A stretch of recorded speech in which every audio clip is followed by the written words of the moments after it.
Hello and welcome to Understanding Depression, the podcast that unpacks the complexities of mental health, one honest conversation at a time. In today's episode, we're diving into a deeply emotional, often misunderstood, but incredibly important topic: the connection between trauma and depression. Have you ever felt a wave of sadness that seems to come out of nowhere?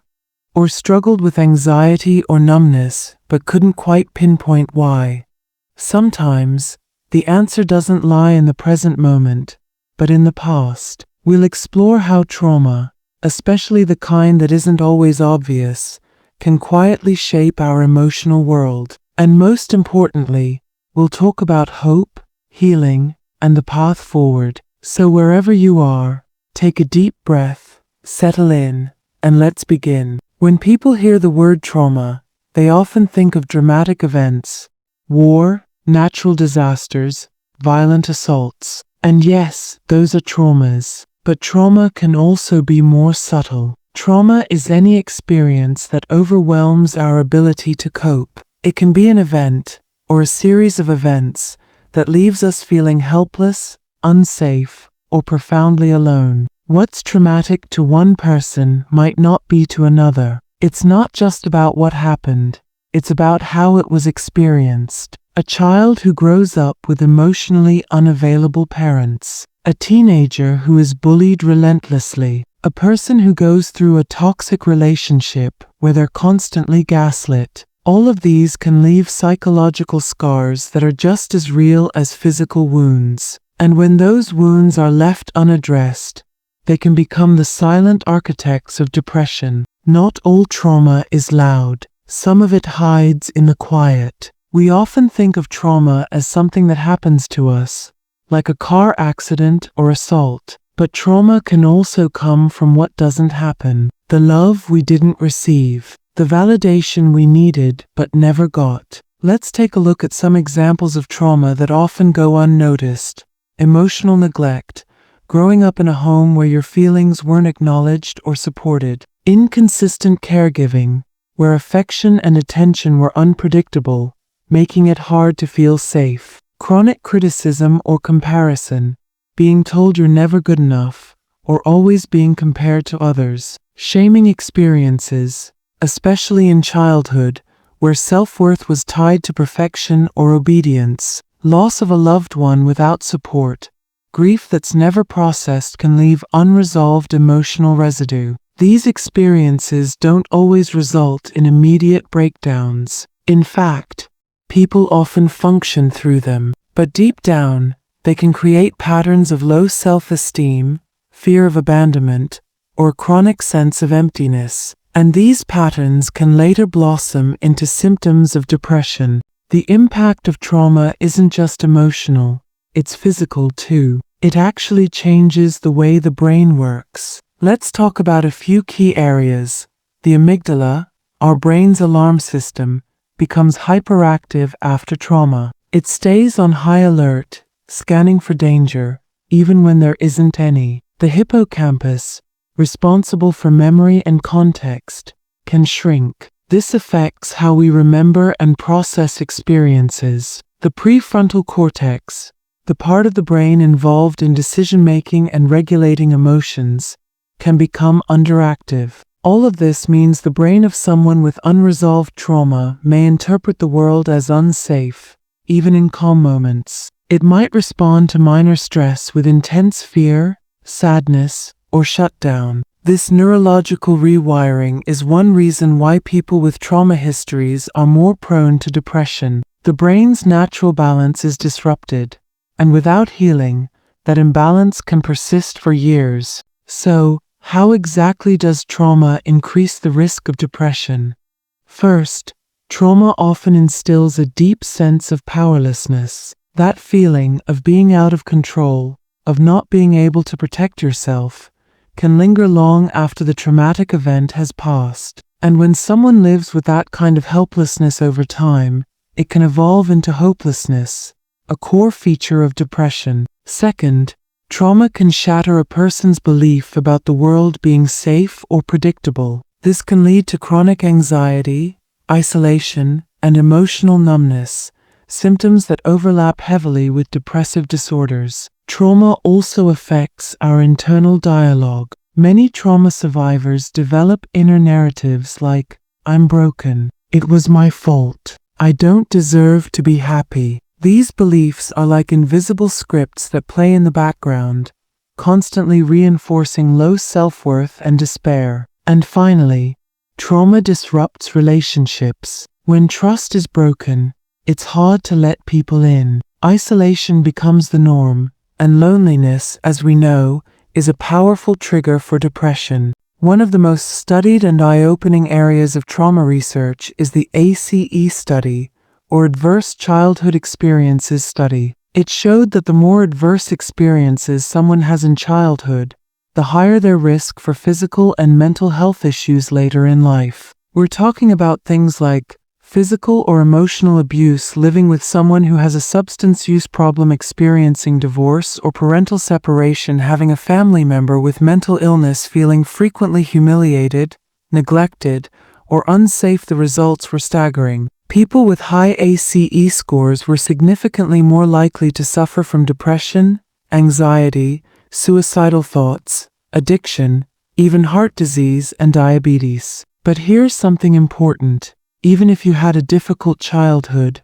you are not doomed. The brain has incredible plasticity, and with the right support, healing is absolutely possible. Not all trauma is one-time or short-lived. For some people, it's ongoing, repetitive, chronic. This is what we call complex trauma, often referred to as CPTSD, or complex post-traumatic stress disorder. CPTSD typically arises from prolonged exposure to trauma, especially during childhood, where escape wasn't an option. It's commonly found in survivors of childhood abuse or neglect, domestic violence, human trafficking, long-term emotional manipulation, or control. Unlike traditional PTSD, which might involve flashbacks of a specific event, CPTSD tends to affect a person's entire sense of self. It can cause persistent feelings of shame or guilt, difficulty regulating emotions, a fragmented sense of identity, deep mistrust of others, chronic feelings of emptiness or disconnection. People with CPTSD often develop depressive symptoms that don't respond to surface-level interventions,